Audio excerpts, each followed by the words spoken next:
Hello, this is HT Wingnut, and today we're going to take a step back in time and take a look at the behemoth of a hard drive, the Quantum Bigfoot.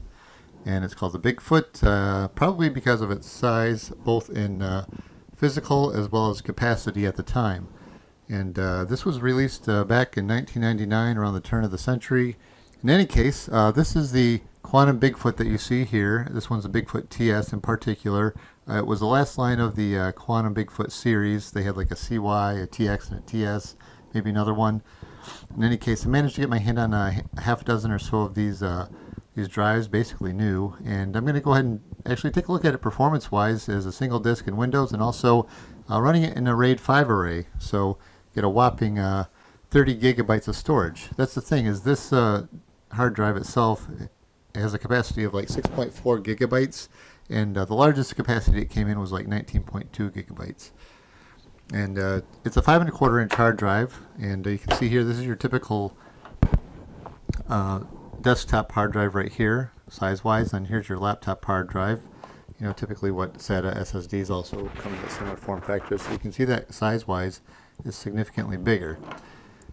But around the time that these were released, they had 3.5 inch hard drives that were similar capacity, maybe even more. So it quickly obsoleted these capacity of hard drives after these were released. I just thought I'd mention that in the meantime, I was able to get my hands on these Fujitsu 3.5 inch hard drives, which were manufactured about the same time as these guys. And this one's actually an 8 gigabyte compared to the 6 gigabyte here. So capacities were competitive. It just they hadn't phased out the 5.25 inch drives yet. So I'm actually going to run similar benchmarks with these as I do with the Bigfoot here, and compare those. So in any case, this is an IDE hard drive, or also known as a parallel ATA, and I believe it was 100 megabit per second maximum throughput compared to the 6 gigabit throughput of SATA 3 that we have today, which is still kind of slow compared to the NVMe standards we have as well. Now, if you notice that this is definitely different from the traditional SATA interface that we're used to, right? This guy right here. Just you have your power connector there, and then your SATA data connector there. And this is very similar, except it has a much bigger connector there, and uses the Molex 4-pin connector there. Another interesting thing about these IDE drives at the time is they had jumpers on them that you had to set according to what device it was on the cable. Now this is a IDE cable, this long flat thing here if you're not familiar, and it could support up to 2 disks on a single cable, and one was considered master, the other one was considered slave, and so you had a jumper setting here, so you could either set it to master, slave, or master without a slave. And then also later on there was a option for cable select, so basically where it was on the cable would dictate whether it was master or slave. Weird naming convention, I know, but that's what it was called. So these are all set up to run properly with this cable here, so we should be all set there. There's the jumper cable right there, the jumper pin right there. You can take a look here and you can see, actually I'll probably do it on the screen, but you can see here that you've got the standalone, master with slave present, and slave to master, and those are your options there. And then also the capacities that they had for this specific drive, which they had from 6.4 gigabyte, 8.4 gigabyte, 12.7 gigabyte, and 19.2 gigabytes. Okay, now I do also have a, this one here is the Quantum TS one that we're going to take a look at, the latest in the series, but I did manage to get my hands on a Quantum Bigfoot TX series here, and this one's actually dead, so I'm actually going to disassemble it, even though the guts of it should pretty much be identical to what's on the TS series from a physical standpoint. So I'm going to go ahead and remove these screws, and obviously if you go to disassemble a hard drive, it's not a good idea unless the disk is already dead. Because once you expose it to the elements, any kind of dust, fingerprint, anything that gets on that surface or contacts the head of the read-write head of that that hovers over the platter, it could destroy it without an issue. Probably less so on these older drives just because everything was so much larger. It's a little less susceptible, but still could be problematic. You can see what I have here is these are the other 4 discs. And I actually, because I wanted to mount them in a RAID configuration, I actually created 3D printed, designed and 3D printed these mounts for them so that they were stackable, and also, right, so I could just mount them together and make them a little bit more convenient. So,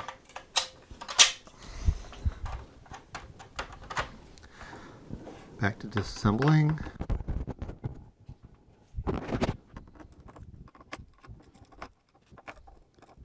And let's do it. Let's see if I. Why not these? Why don't you wait for you? Seals. Wait, no,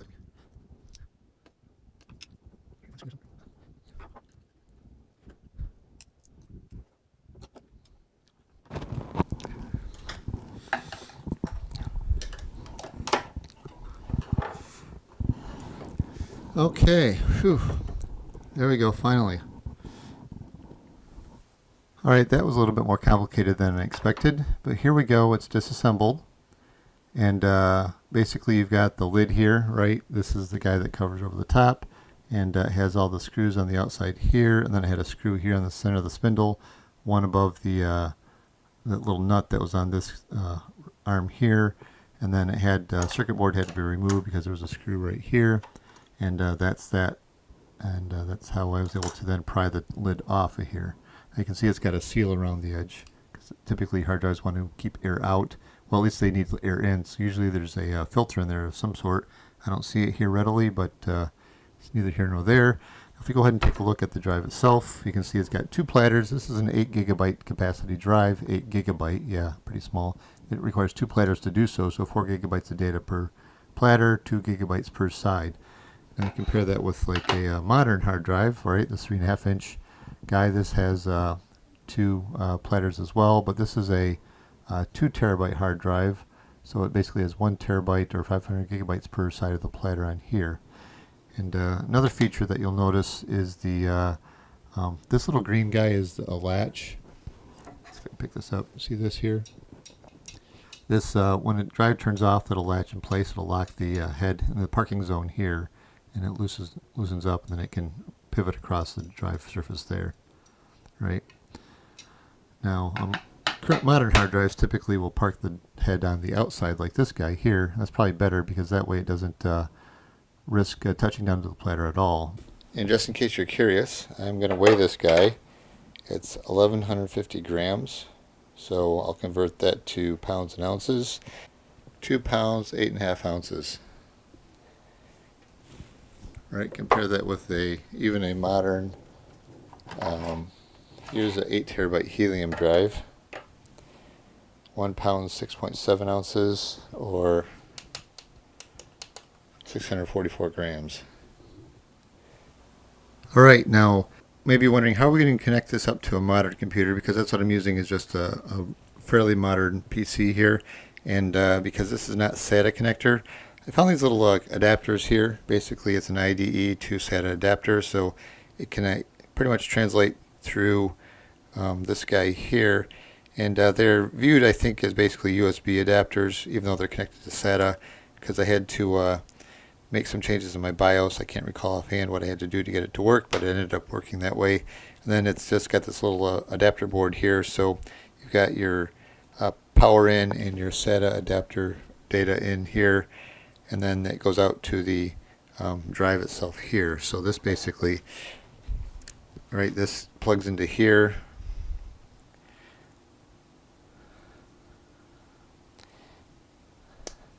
That, and that provides power because it gets the power from the SATA here, and this just plugs right into here like that.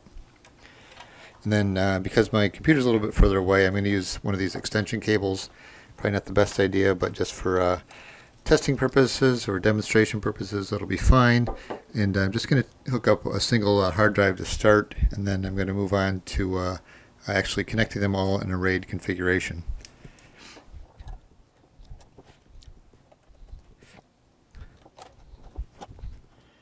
Yeah, there we go. There's the thing configured, basically just plugged into the IDE port and that power going there.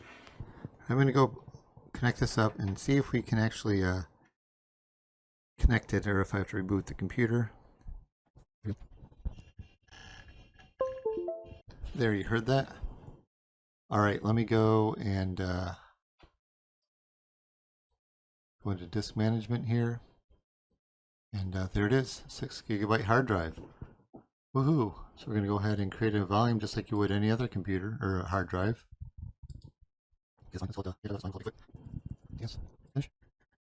And there we go.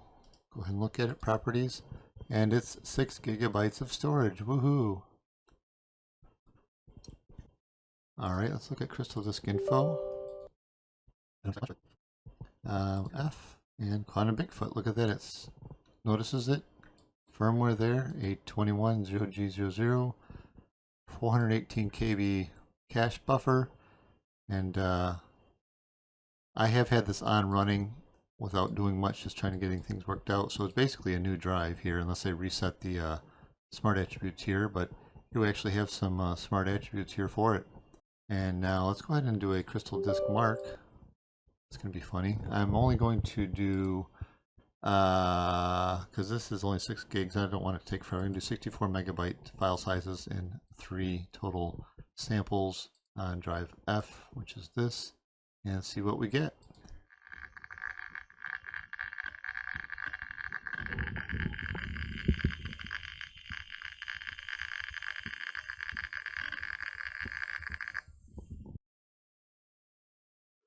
Alright, now I'm going to do some more measured performance tests, but just for fun, I'm just going to go ahead and do a click and drag file copy here of, this one has 1125 files, 8.9 gigabytes in total. Of course, that obviously won't work for this, so let me just... Alright, now I rebooted and cache has been disabled, so I'm going to go ahead and go and do some file copies again. I'm going to go back here, and then we'll just go to the 1 megabyte files and click and drag these over here. See what kind of performance we get then. There we go, that's more realistic.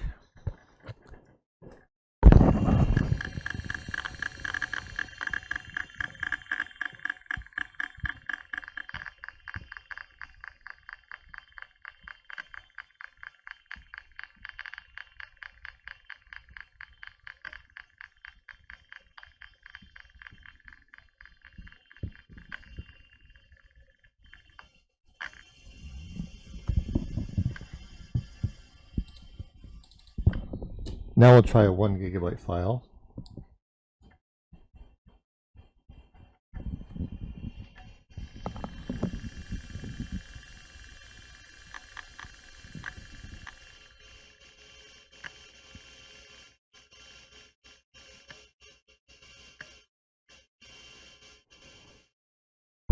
Alright, I'm going to go ahead and do something silly here. I'm going to install Doom 3 on that hard drive and see how it loads and everything. I'm just curious here. So I have to go ahead and set up settings and storage, and then add F, add, and there we go. So now I'm going to go ahead and go install to Bigfoot.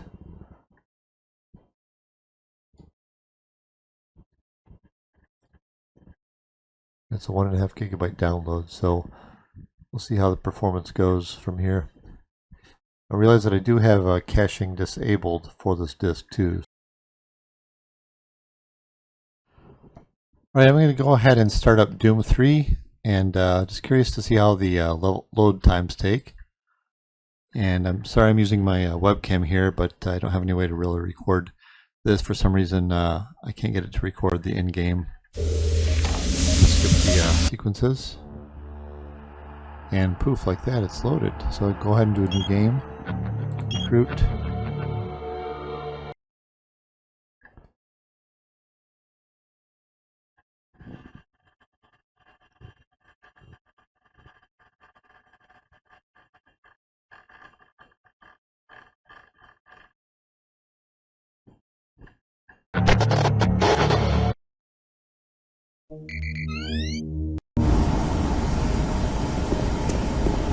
Welcome to Mars.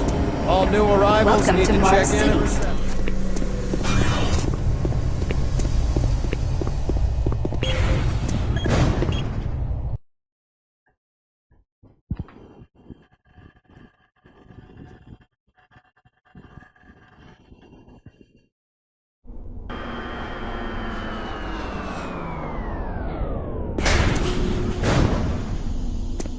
Right now I'm just going to try to stream a video off of it, this Big Buck Bunny.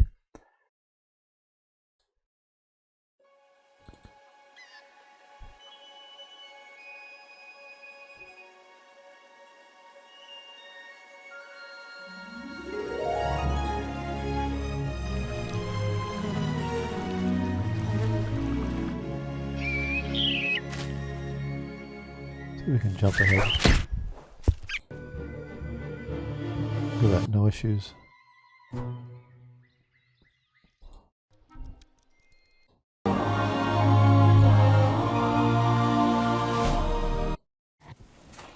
Alright, now for the RAID setup. Basically I have 5 of these Bigfoot TS drives. They're 6.4 terabytes each. I'm going to do a RAID 5. 5 disk RAID 5 should give us 4 disks of usable space, about 24 gigabytes of storage. Yeah, that's basically all this for what could effectively fit on a USB flash drive. In any case, this setup is going to be, I designed and 3D printed up these brackets, basically just to hold these in place so I don't just have them laying all over the place. Slots in there, they're stackable. And I also made a bracket here for the power supply. It's going to have its own power supply, this FSP group power supply here, 240 watts I believe. And then to connect it up to the computer, because these are IDE, obviously current technology uses SATA. This little adapter here will convert from the IDE to SATA, and then also convert the power input into this 4-pin Molex connector. And I've got adapters for each of those on this power supply here. This one actually has 5 SATA connectors, so I can just hook this up like this, and then comes with the cables here. Now for the computer, I'm actually using this, pull this off here. I'm actually using this Latte Panda Delta 3 hobby board. It comes with an Intel Celeron 5095 CPU, 4-core, 4-thread, 64-bit Intel. And I have this adapter here. Basically, it's an M.2 NVMe adapter to 6 SATA ports here. Nice thing about having an NVMe port or M.2 NVMe port is it's effectively a PCIe slot, right?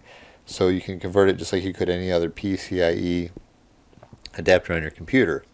So I found this little guy, I believe on eBay, and I did have another one which actually would convert SAS to SATA, kind of like a LSI card, but it wasn't working properly and I never got around to returning it. In any case, this is what I'm going to be using here. And then I made this little bracket for it so that I can easily mount it and go from there. And this has its own independent power supply as well. So I'm going to go ahead and get that all set up and we'll go from there.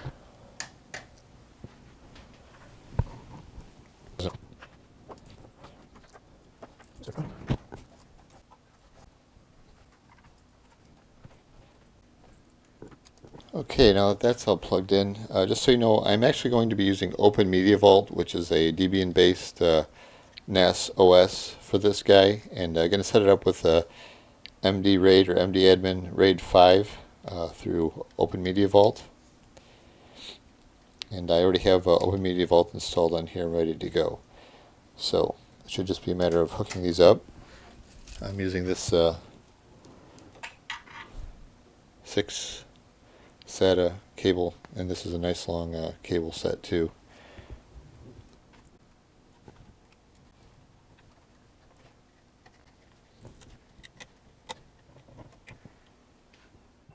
Alright, now I've got the one of these Bigfoot Quantum Bigfoot drives attached to this server over here. See if I can take a look at that.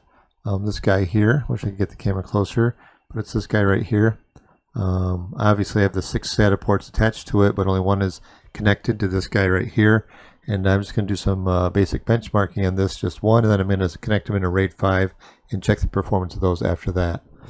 So I'm logged in through SSH here, and I CD'd over to the folder where that shared folder is at, and because that's where, and that's on that disk specifically.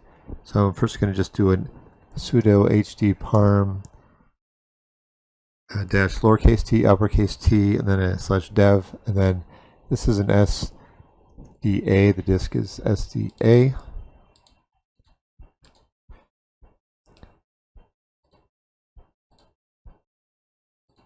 SDA right there. And then basically this is just going to give us read performance, both cached and uncached.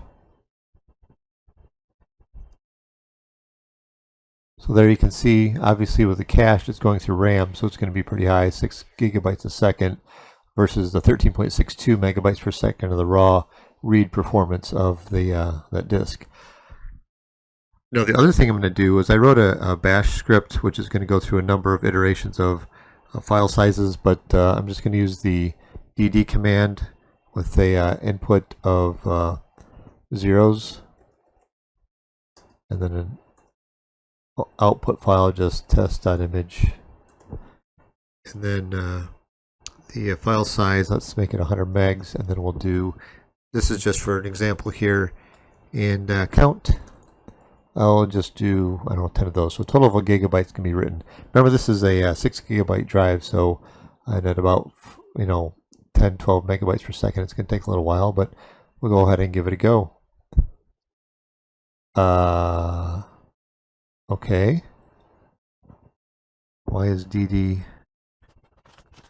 Whoops. Okay, I forgot to add the O flag.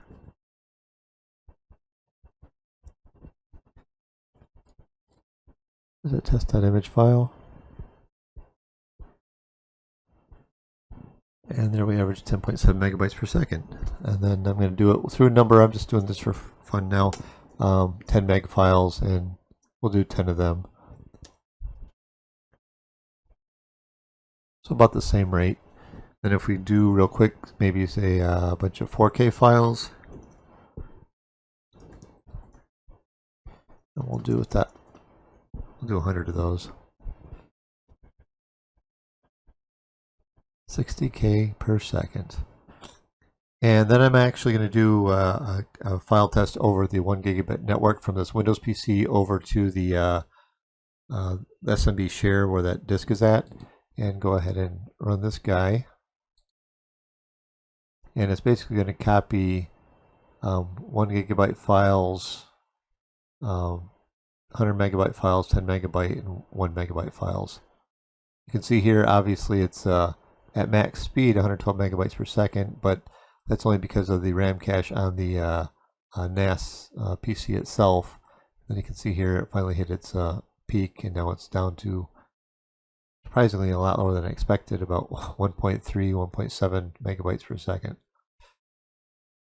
These are the 1 gigabyte files, by the way. Next up will be the 100 megabyte files.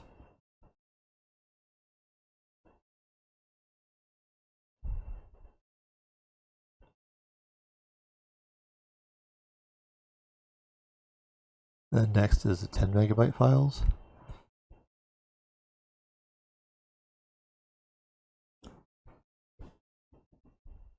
And lastly, the 1 megabyte files. And then after that, I'm going to actually read those files back and get that performance metric as well.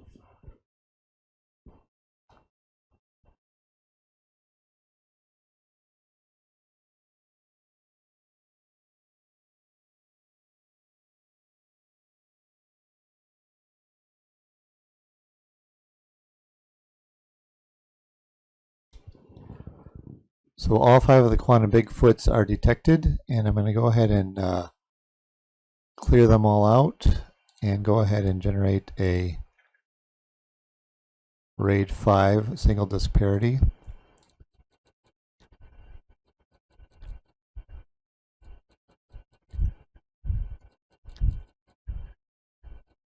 And one thing I did notice that it takes a while to bring up the smart information for these drives in OpenMediaVault. They seem to come out perfectly fine in Windows with Crystal Disk Mark, Crystal Disk Info, I should say.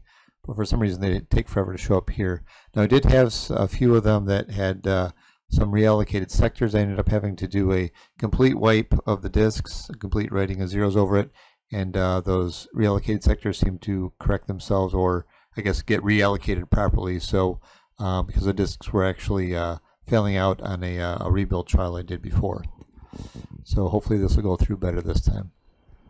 Here you can see here these three guys have some reallocated sectors. I'm not going to go to the details of the smart here because it will just lock up for some reason. Otherwise the disks seem to work fine in OpenMediaVault now.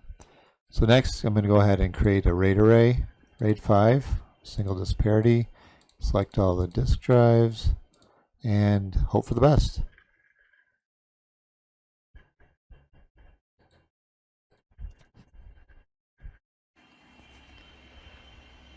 One thing I did notice is that periodically the it would get hung up on one of the disks. At least I would see the LED lit here, and then it would kind of pause for a little bit, then it would continue. But overall, it seems like it's progressing perfectly fine.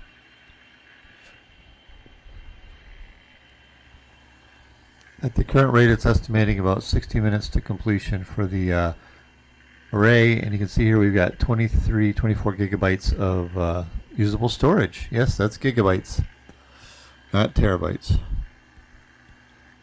Rebuilding at a whopping 1.4 megabytes per second.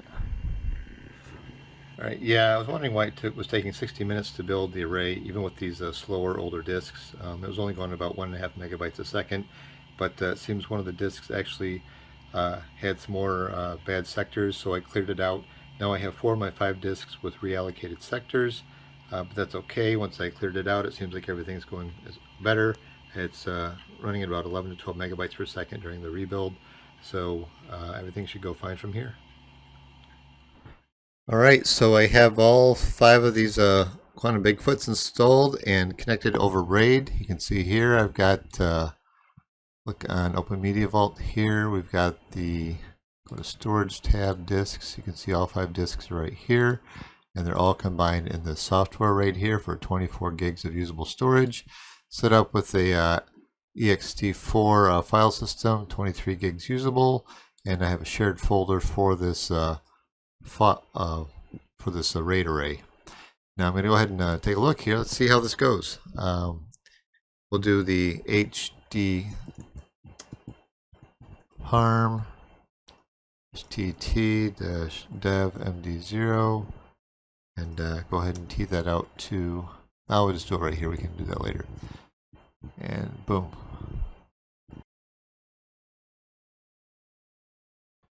Alright, so the cached reads are 5500 megabytes per second, or 5.5 gigabytes per second, because being cached through RAM, and then the buffered disk reads, or the uncached, is like 52.5 megabytes per second. Compare that with the single disk results that we had before. It's only about 10 megabytes per second faster, so didn't gain a whole lot there. Now we're going to go ahead and go through the whole DD performance metrics, and we'll let that run. Alright, so I have this basic bash file I put together here. It's going to run 1 gig, 100 meg, 64 meg, 10 meg, 1 meg, 64K and 4K files, and writing zeros to the disk. So I have this saved as a bash. I'm going to go bash, actually let me make sure the file's here first, bash diskbench.sh, and let it do its thing. Alright, so the RAID tests are done here on the DD, and if we compare rates, we go with the single disk, which is here, versus the RAID set. Originally the 1 gig file size is 41.5 megabytes per second, and the single disk was about 6 megabytes per second. 100 megabyte 40.1. The single disk was 9.1. Not sure why 100 megabytes faster than the 1 gigabyte, but it is what it is. And then 64 meg file size is about 40 megabytes per second on the RAID, about 8.2 megabyte per second on the write. 10 megabyte 26.3 versus 12.5. Get some weird things going on here, right? That's weird. 10 megabyte is faster than the 64 meg, but it is what it is. And then 64K, sorry, 1 meg file size is 6.7 versus 7.3, right? Yep. And then 64K is 882 KB per second versus 916, so it's actually a little bit slower on the RAID. And then lastly, the 4K files is actually slower on the RAID that compared to the single disk here. So, I mean, you're talking kilobytes per second anyway, so it's pretty slow.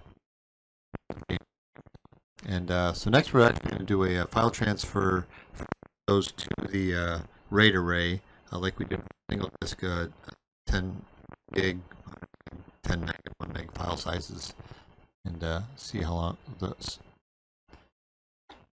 performance based on that. Alright, I've got this test file here, PowerShell test script, which is basically going to copy 1 gigabyte, 100 megabyte, 10 megabyte, 1 megabyte files to the array, and then it's going to copy them back. And so we'll basically do a write to and a read from over SMB share. So we'll go ahead with this. That should generate a folder over here called WinCopy, which it is. Right there, yep, and you can see the progress here.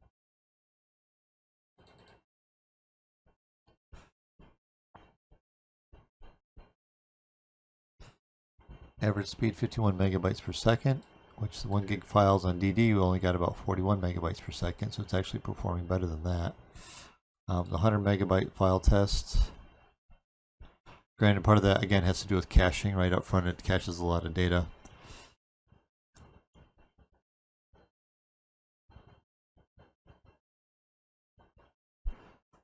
(41 megabytes per second), right on par with this. And DD should not show any caching effects either because it's direct I/O using the sync equals O flag equals desync flag.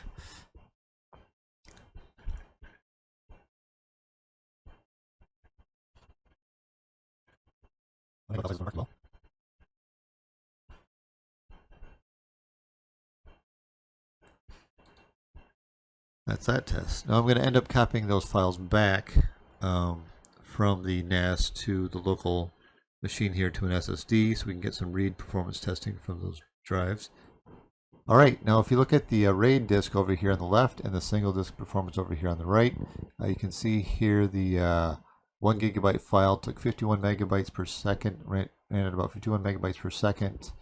But it had a total of 5 files though, but whereas I only did 2 here on the single because it was only a 6 gigabyte capacity, right? So I could write a little bit more files to this guy. And in any case, the rate that it wrote the files is a little bit different. And part of this is due to the caching, right? I think that's why you have such a high megabyte per second right here. I think the 100 megabyte file sizes here is a little bit more indicative of what the disk actually can do, by 11 megabytes per second. And 41 megabyte per second on the RAID 5, 51 megabyte per second on the 10 megabyte files, and 11 megabyte per second on the 10 megabyte files on the single disk. And then the 1 megabyte file size is 40 versus 10. So you get roughly a 4 to 5x performance improvement, which is pretty typical, I guess, with RAID 5.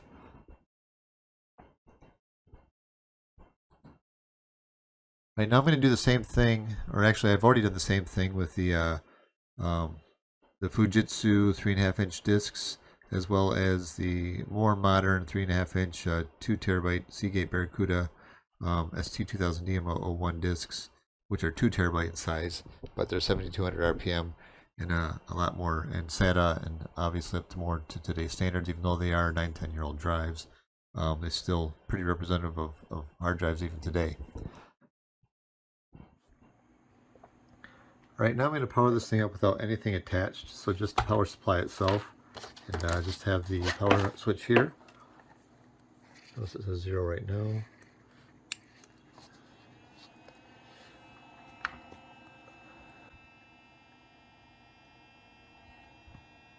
So a steady state of about 7.1 to 7.4 watts. Quantum Bigfoot single disc power up here. I want to check the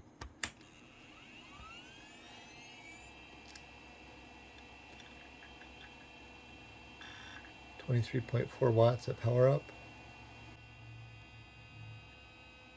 and about 13.5 watts idle, 13.9, 13.5. Alright, I've got all 5 of the Quantum Bigfoots hooked up and ready to power on. Have the watt meter there, got our trusty little switch here, and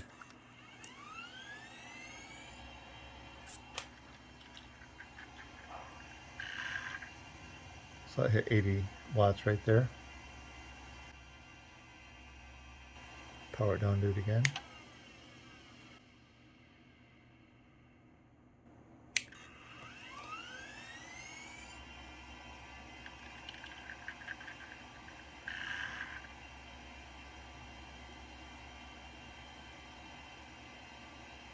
So 76 to 80 watts and power up, and then it jumps down to about 35 watts. I'd assume that's idle, because it's not currently powered on or connected to the, or the NAS is not powered on at the moment.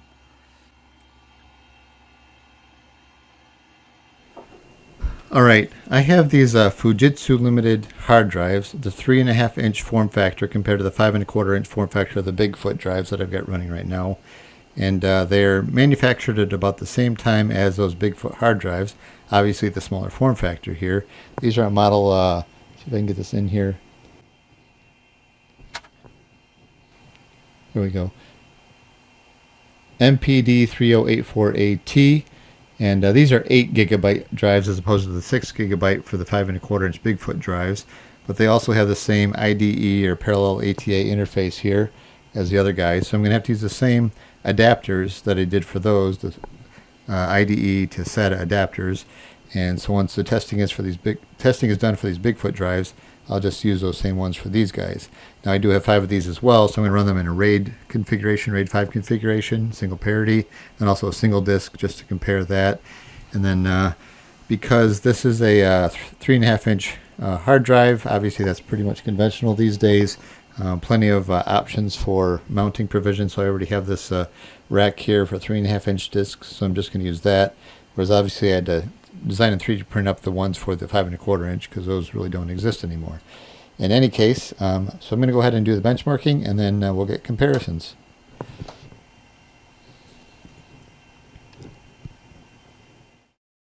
Just the power supply, nothing else connected to it.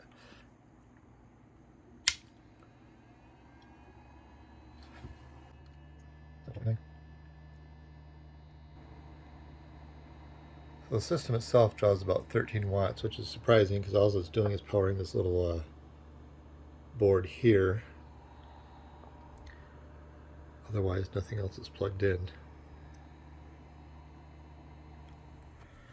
Single Fujitsu drive.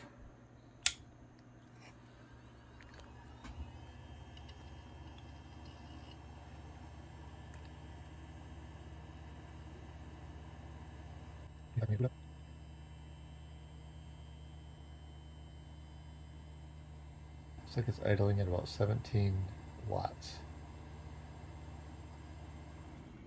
Alright, so here's the total power capacity draw of the 5 Fujitsu 3.5 inch IDE drives. Go ahead and power this sucker up.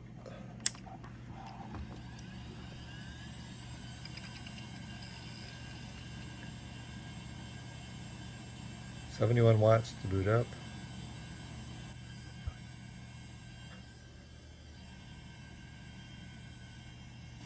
And about 36.7 watts when idle. Alright, here's the power startup of a Seagate Barracuda 2 terabyte single one in the same rack as the Fujitsu ones were. So go ahead and power this up and see what we get.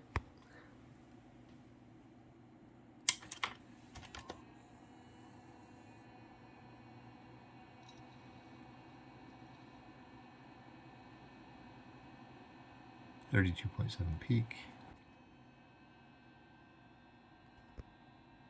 19.4 idle, 19.5.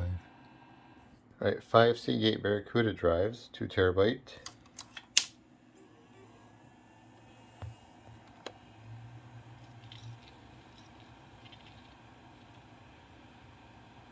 $125 watts at startup. 47 watts idle.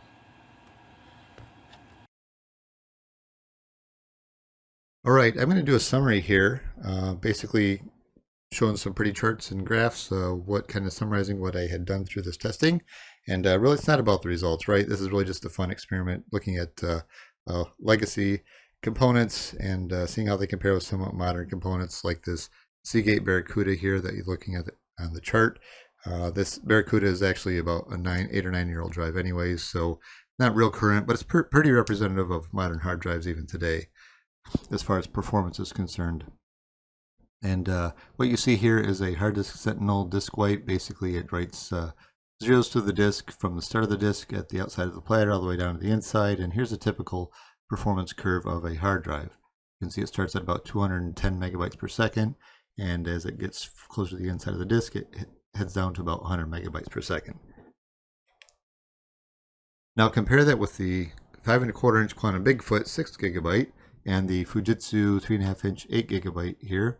The Quantum Bigfoot starts at about 15 megabytes per second and ends up at about 9 megabytes per second, whereas the Fujitsu starts at about 16, ends up at about 9 or 10 as well. Now here's the crystal disk info, basically snapshots of the Bigfoot disks after all the testing had been completed. Now I did check these before I started and they all showed as good. So what happened during the testing has ended up having some fail out of the array, or just some during the test that had a lot of lag or non-responsiveness, and found out that the disk actually had some issues with some bad sectors. So I went through and wiped the disk. That was problematic, and it came back with these reallocated sectors, because basically when you do that, there's some spare area on every hard drive that'll basically say, okay, these disks are bad, these sectors are bad, so we're just going to use these sectors over here instead. And usually it's a sign of a failing drive, and considering these are 25-year-old disks, I'm not surprised. But after it did the disk wipe and it reallocated the bad sectors, it seemed to be working perfectly fine. Now you can see here they all have about 60 hours or less of on time, and that's because these were basically new when I bought them. So when I bought them recently, so they've been sitting around some warehouse for the last 25 years. And you can see one here is still good though, so I expect that one will probably end up having some issues later, but in any case, that's that.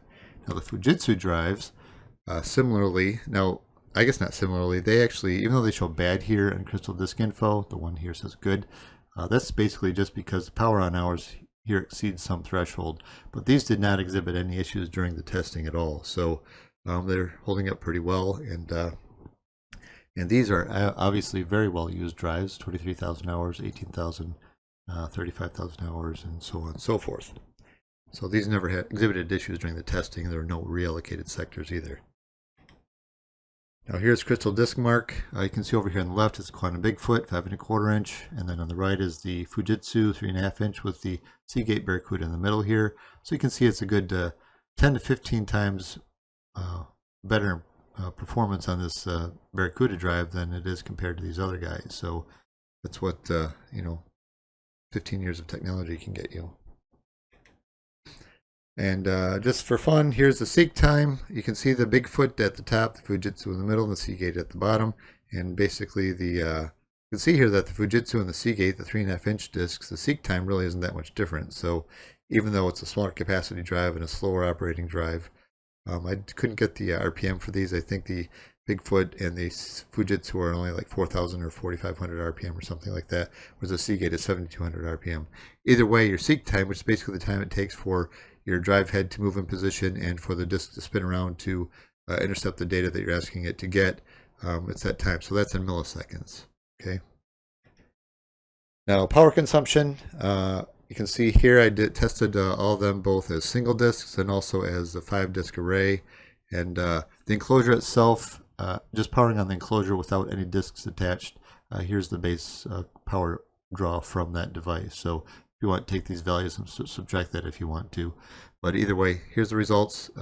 You can see that even the 2 terabyte Seagates, the power consumption is not much more than the older 5.25 inch Bigfoot and Fujitsu drives. So for more capacity and same power. Now, as far as write performance, what you're looking at here is over on the left, here's NTFS. That's basically just a local NTFS connected to a Windows machine. File transfer speed with the